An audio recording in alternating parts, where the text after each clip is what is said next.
تم اس اللہ کے نام کے ساتھ مطالبہ کرتے ہو یا اللہ کے نام کی کوئی چیز مانگتے ہو،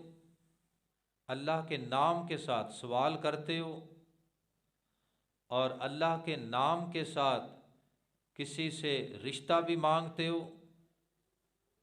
والارحام، اور فرمایا کہ اپنے تمام جو خون کے رشتے ہیں ان کے بارے میں بھی اللہ سے ڈرو۔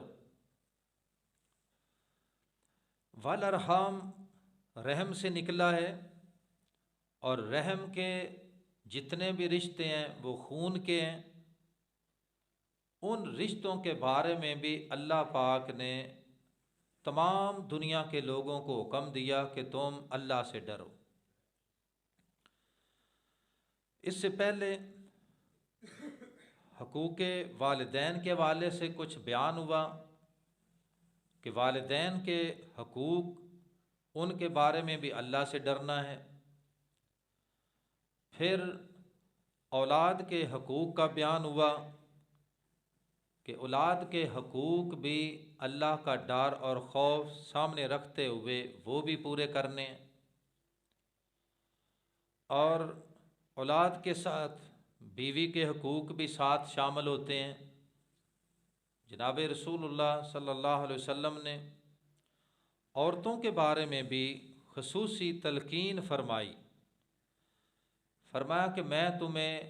عورتوں کے ساتھ حسن سلوک کا حکم دیتا ہوں۔ فرمایا ان کے ساتھ ہمیشہ حسن سلوک کرو، اگر ان کی طرف سے کچھ سرکشی بھی ہے تو اس کا جواب سرکشی سے نہیں بلکہ حسن سلوک کے ساتھ پیش آؤ۔ اس کا سبب بھی بیان فرمایا، فرمایا کہ عورت کی تخلیق پسلی سے ہے۔ آدم علیہ السلام کی بیوی کو اللہ پاک نے حوا علیہ السلام کو آدم علیہ السلام کی پسلی سے بنایا، پیدا کیا۔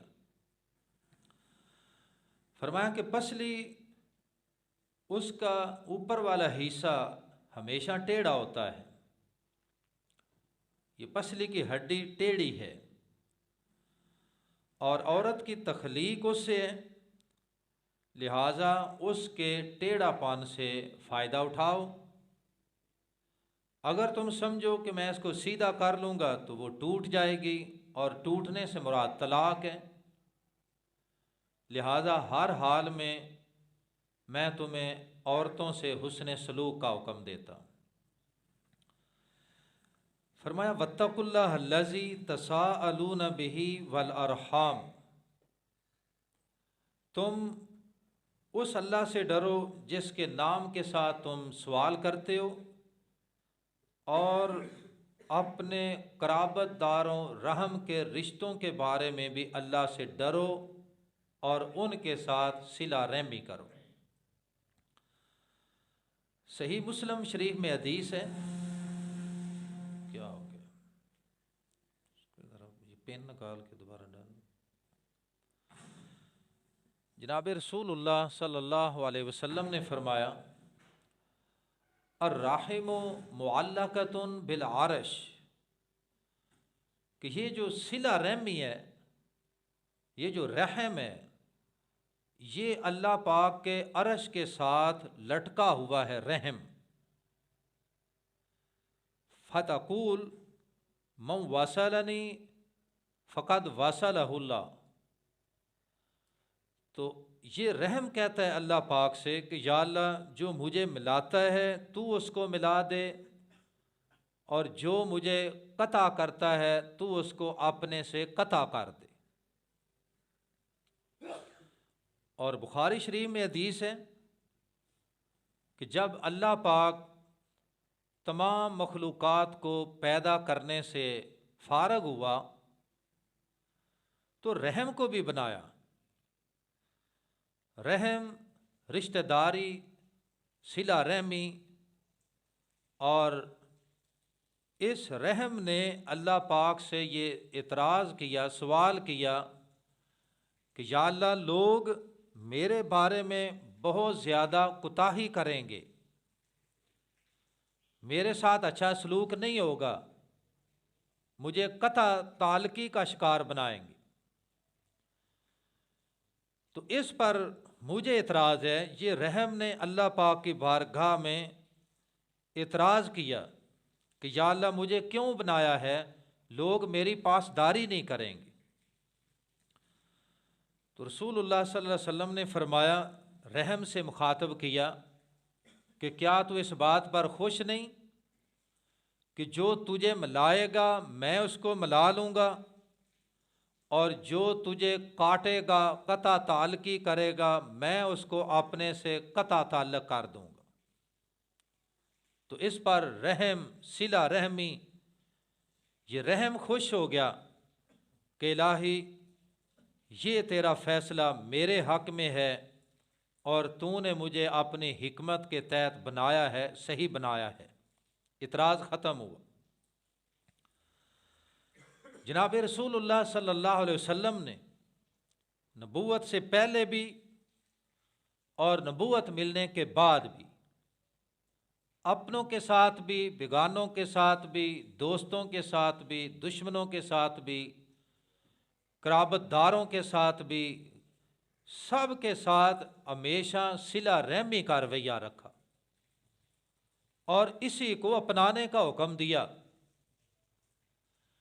نبوت کا اعلان جب تک نہیں ہوا تو ہر ایک کا سلوک آپ کے ساتھ اچھا تھا، آپ تو پہلے ہی اچھے تھے، مگر نبوت ملنے کے بعد آپ نے صلہ رحمی کو چھوڑا نہیں۔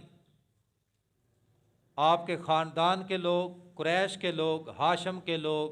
بنو عبد مناف، قریش مکہ، وہ سارے آپ کے دشمن بن گئے،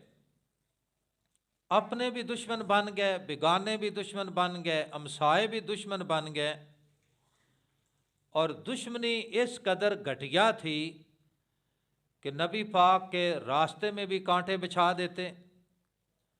موقع ملتا تو آپ کے گھر میں بھی کوڑا پھینک دیتے۔ تکلیف دینے میں انہوں نے کوئی کسر باقی نہیں چھوڑی۔ نماز پڑھ رہے ہیں تو حالت سجدہ میں اونٹ کی اوجڑی آپ کے سر پہ رکھ دی، ہر گندی اور گھٹیا حرکت آپ کے ساتھ کی گئی۔ مگر رسول اللہ صلی اللہ علیہ وسلم کو اللہ پاک نے اتنا فراخ دل بنایا تھا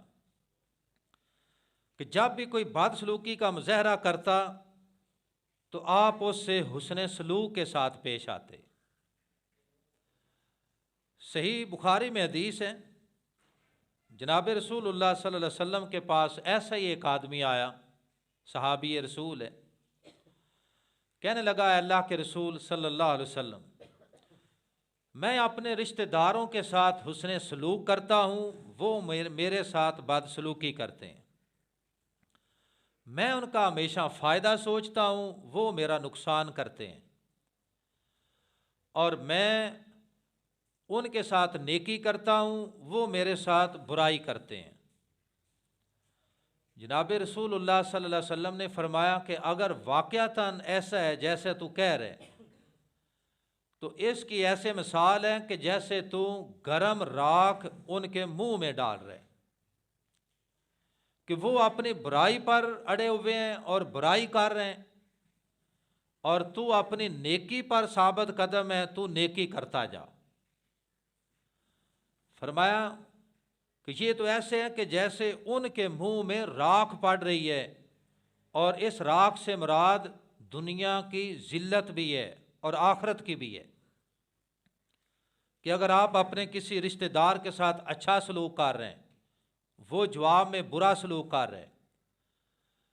تو ذلت آپ کی نہیں ہے، آپ کی عزت ہے، اور ذلت کا مستحق وہ ہے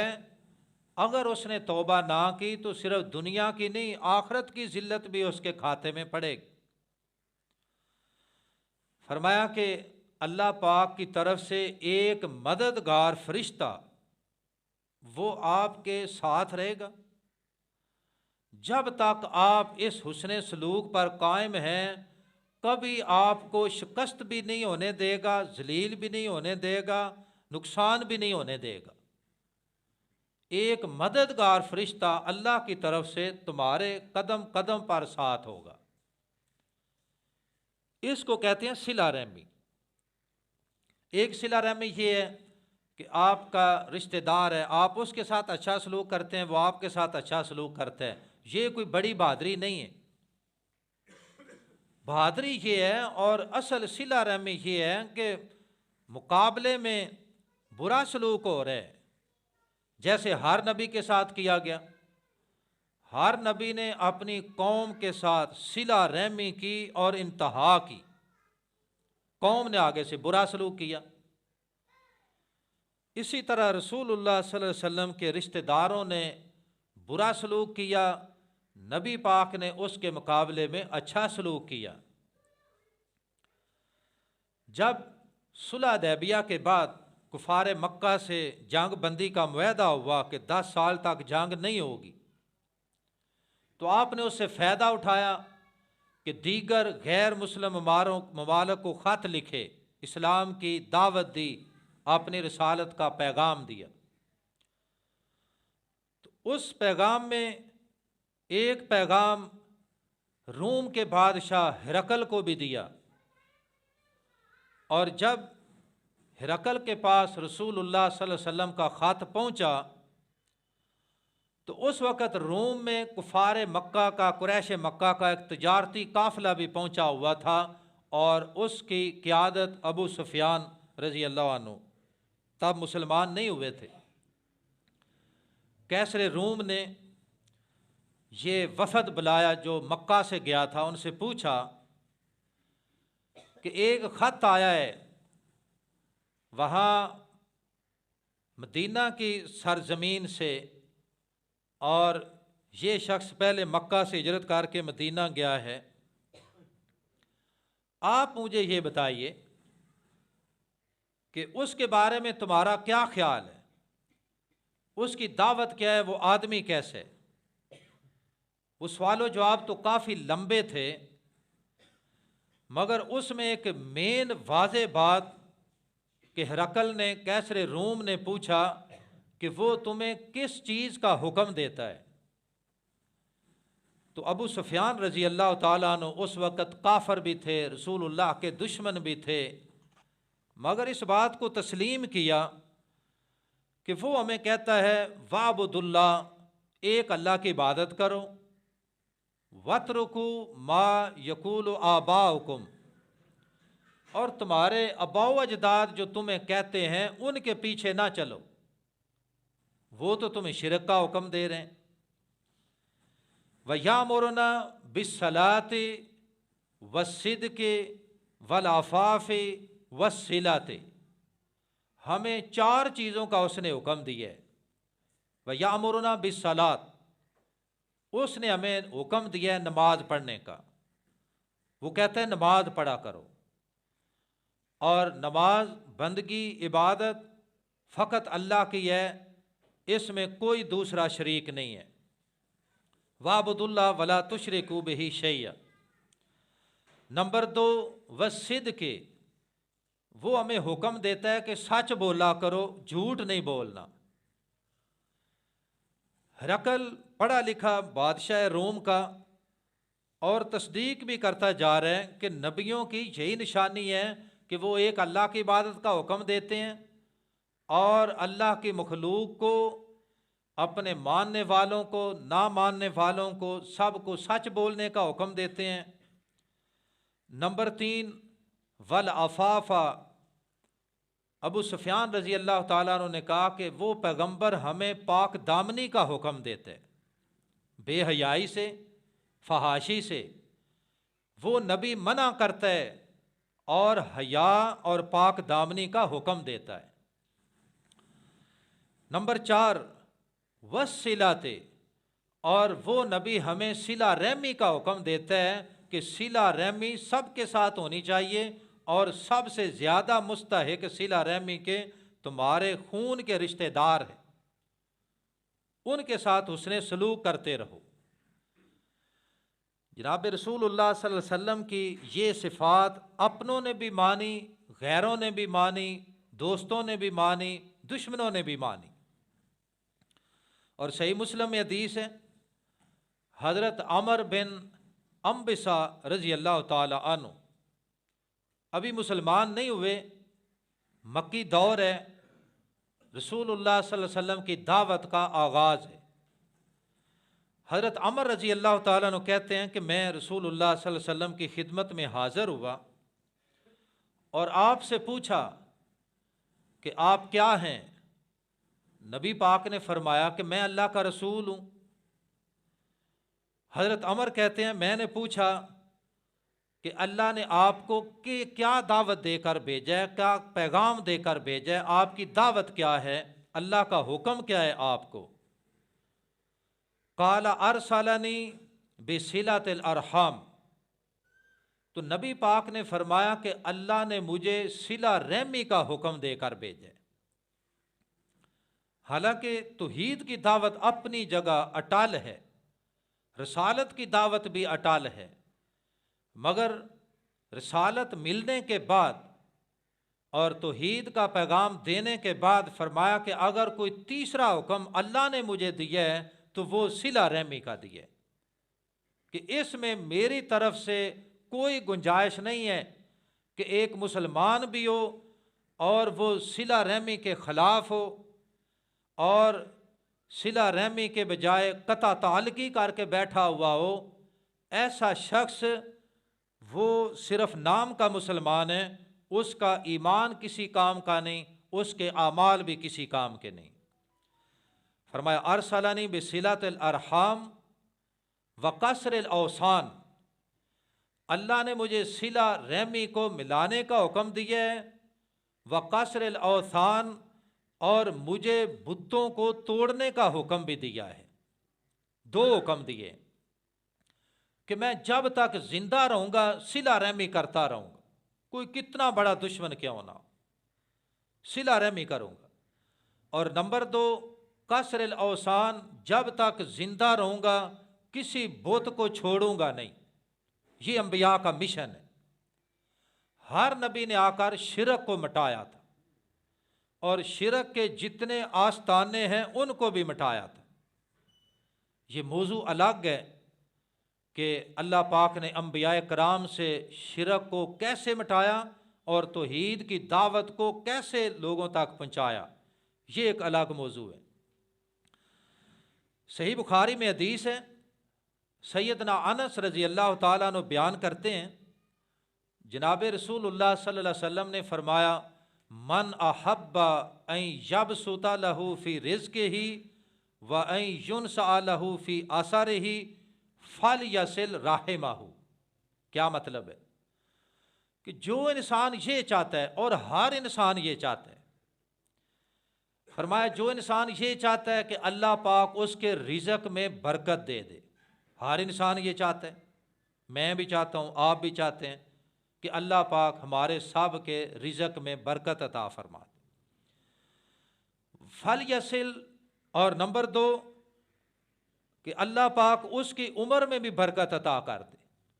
رزق میں برکت، عمر میں برکت ہر انسان کی دعا بھی ہے، خواہش بھی ہے، کوشش بھی ہے کہ عمر بھی دراز ہو، رزق بھی وافر ہو، برکت والا ہو۔ تو اس کا سبب کیا ہے، اس کا ملنے کا طریقہ کیا ہے؟ رسول اللہ صلی اللہ علیہ وسلم نے ایک ہی بات میں اس کی وضاحت فرما دی، فرمایا کہ جو شخص یہ چاہتا ہے کہ اس کے رزق میں برکت ہو جائے، عمر میں برکت ہو جائے، فلیصل رحمہ، پھر اس کو چاہیے کہ وہ صلہ رحمی کو اپنے ہاتھوں سے دامن میں مضبوطی کے ساتھ اس کا دامن پکڑ لے، صلہ رحمی کو نہ جانے دے۔ کوئی اچھا سلوک کرتا ہے تب بھی صلہ رحمی، کوئی برا سلوک کرتا ہے تب بھی صلہ رحمی، کوئی آپ کے ساتھ برائی کر رہا ہے تب بھی صلہ رحمی، کوئی برا سوچ رہا ہے تب بھی صلہ رحمی۔ فرمایا کہ تم صلہ رحمی کرتے چلے جاؤ، ساری دنیا مل جائے وہ آپ کا نقصان نہیں کر سکتے، اللہ پاک تمہیں نقصان سے بھی محفوظ رکھے گا، رزق میں بھی برکت دے گا، عمر کے اندر بھی اللہ پاک برکت عطا فرما دے گا۔ اس نسخہ کو اپنا کر دیکھو تو صحیح کہ فائدہ کتنا بڑا ہے۔ اور صحیح مسلم میں حدیث ہے، جناب رسول اللہ صلی اللہ علیہ وسلم نے صحابہ کرام کو بشارت سنائی، فرمایا میرے صحابہ ایک وقت آئے گا کہ تم مصر کو بھی فتح کرو۔ یہ بشارتیں نبی پاک نے زندگی میں دیں کہ ایران بھی فتح ہوگا، مصر بھی فتح ہوگا، کسر و کیسر یہ بادشاہ، ان کی حکومتیں جو اس وقت سپر طاقت تھیں، یہ اسلام کے سامنے سرنگو ہو جائیں گی۔ فرمایا جب مصر تم فتح کرو گے تو میں تمہیں اس بات کا حکم دیتا ہوں کہ اہل مصر کے ساتھ تم نے حسن سلوک کرنا ہے، صلہ رحمی کرنی ہے۔ اب ہے تو سب کے ساتھ صلہ رحمی، جو فتح کیا اس کے ساتھ بھی صلہ رحمی، جو فتح نہیں ہوا اس کے ساتھ بھی صلہ رحمی۔ اور صلہ رحمی کا کتنا پیارا انداز تھا کہ پہلے حملہ نہیں، پہلے دعوت دینی ہے۔ اگر انہوں نے اسلام کی دعوت کو نہیں مانا، یہ سب کے لیے، صرف مصر والوں کے لیے نہیں تھا، یہ عمومی بات تھی کہ کسی بھی علاقے پر حملہ کرنے سے پہلے رات کو شب خون نہیں مارنا، دن کی روشنی میں پہلے ان کو پیغام دینا ہے اسلام کا۔ اگر وہ نہیں مانتے پھر بھی حملہ نہیں کرنا، پھر ان کو کہنا ہے کہ تمہیں ٹیکس دینا پڑے گا، حکومت تمہاری، ملک تمہارا، فائدہ تمہارا، لیکن تم مسلمانوں کی حکومت کو ٹیکس دو گے، جزیہ دو گے۔ اگر وہ کہتے ہیں ہم نے جزیہ بھی نہیں دینا تو پھر ان کو وارننگ دو کہ اب تمہاری اور ہماری جنگ ہوگی۔ یہ صلہ رحمی کا اسلام کا کتنا پیارا اصول ہے۔ آج کون ہے جو اس پہ عمل کرے؟ اب تو عملے خفیہ ہوتے ہیں اور پھر اپنے دشمنوں کو نقصان خفیہ پہنچایا جاتا ہے، خفیہ بندے اغوا ہوتے ہیں، خفیہ قتل ہوتے ہیں، سارا کام ہی الٹ ہے۔ تو بہرحال فرمایا جب مصر فتح ہوگا تو تم نے صلہ رحمی کرنی۔ صحابہ کرام نے کہا ٹھیک ہے ہم صلہ رحمی کریں گے، مگر اس کا سبب کیا ہے؟ یہ اضافی حکم کیوں ہے؟ باقیوں کے بارے میں تو اتنی تاکید نہیں تھی۔ تو مفسرین نے لکھا کہ اس کا سبب یہ تھا کہ سیدنا ابراہیم علیہ السلام کی زوجہ محترمہ حضرت ہاجرہ رحمہ اللہ تعالی علیہ السلام، حضرت ہاجرہ علیہ السلام کا تعلق مصر سے تھا۔ وہ مصر کا بادشاہ تھا جس نے اپنی بیٹی، یا بعض نے لکھا لونڈی، حضرت ابراہیم علیہ السلام کو دی، ہاجرہ علیہ السلام جس کا نام۔ اس رشتے کی بنیاد پر ہاجرہ علیہ السلام کے بیٹے اسماعیل علیہ السلام، اور اسماعیل علیہ السلام کی نسل سے آخری نبی خاتم النبیین جناب محمد رسول اللہ صلی اللہ علیہ وسلم۔ صدیاں بیت گئے مگر اس قرابت کے رشتے کو نظر انداز نہیں کیا۔ ہم تو لڑی تو دور کی بات ہے، سگے بھائی ہوتے ہیں، ایک بھائی کی اولاد ہے، دوسرے بھائی کی اولاد ہے، جو آپس میں کزن کا رشتہ بنتا ہے، خالہ ذات، ماموں ذات، چچا ذات، ان کا بھائیوں کا رشتہ کہاں رہ جاتا ہے باقی؟ وہ تو ایک دوسرے کو شریک سمجھتے ہیں، دشمن سمجھتے ہیں، صلہ رحمی کون کرے گا؟ مگر میں تو اس پیغمبر کی بات کر رہا ہوں کہ صدیاں بیت گئی، سیدہ ہاجرہ علیہ السلام ان کے رشتے کو یاد رکھا کہ یہ اہل مصر حضرت ہاجرہ علیہ السلام ان سے تھیں، لہذا تم نے ان کے ساتھ اچھا سلوک کرنا ہے، زیادتی نہ ہو۔ اور دوسرا رشتہ ام المومنین سیدہ ماریہ قبطیہ رضی اللہ تعالیٰ عنہ، ام المومنین ہے، نبی پاک کی ازواج میں شامل ہیں، ان کا تعلق بھی مصر کے ساتھ تھا۔ مصر میں دو بڑی قومیں آباد تھیں، ایک قبطی قوم اور دوسری بنی اسرائیل۔ بنی اسرائیل میں سارے نبی آئے، اور قبطی جو قوم تھی یہ فرعون کے ماننے والے تھے، فرعون بھی قبطیوں میں سے تھا، مگر ان میں سے بھی بعض جو لوگ مسلمان ہوئے ان میں حضرت ماریہ قبطیہ بھی ہیں، ان کا تعلق اہل مصر سے تھا۔ نبی پاک نے اہل مصر کے ساتھ اس نے سلوک کا حکم دیا کہ جو وہ تمہارے ننہال لگتے ہیں، نانکے ہیں تمہارے، تمہاری ماں مصر میں سے ہے، یہ صلہ رحمی کو کبھی بھولے نہیں، اس کو ہمیشہ یاد رکھا۔ جمعے کا ٹائم ختم ہو گیا ہے، مگر احادیث اس قدر پیاری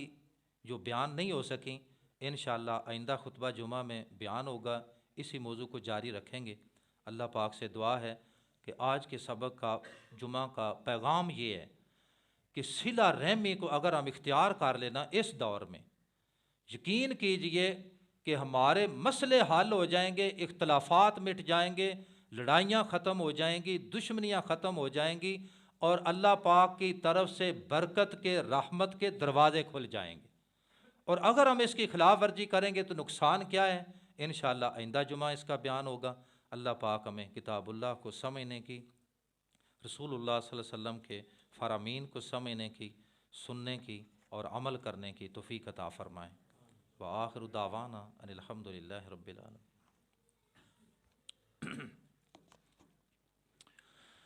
ان الحمد للہ نحمده ونستعینه ونستغفره ونعوذ باللہ من شرور انفسنا ومن سیئات اعمالنا، من يهده الله فلا مضل له ومن يضلله فلا هادي له، اشهد ان لا الہ الا اللہ وحدہ لا شریک له، واشهد ان محمدا عبده ورسوله، اما بعد فان خیر الحدیث کتاب اللہ وخیر الہدی ہدی محمد صلی اللہ علیہ وسلم، وشر الامور محدثاتها وكل محدثۃ بدعہ وكل بدعة ضلالة وكل ضلالة في النار۔ گرمیوں میں ہم کچھ جمعہ یہ اپیل کرتے رہیں اوپر والے پورشن کی تکمیل کی، تو اس کے ساتھ ایک تو مہنگائی بہت زیادہ بڑھ گئی اور پھر بجلی کے بل بھی بہت زیادہ بڑھ گئے، تو وہ کام جو کچھ باقی تھا اس کو روک دیا گیا تھا۔ تو آگے چونکہ رمضان بھی اب قریب آتا جا رہا ہے، تو آج میں چاہوں گا کہ ہر روز نہیں تو کم از کم جمعۃ المبارک کے دن ہم کچھ تعاون جمع کیا کریں، تاکہ رمضان سے پہلے جو کام باقی ہے، ایک تو باہر کا حصہ پلستر کا رہ گیا ہے،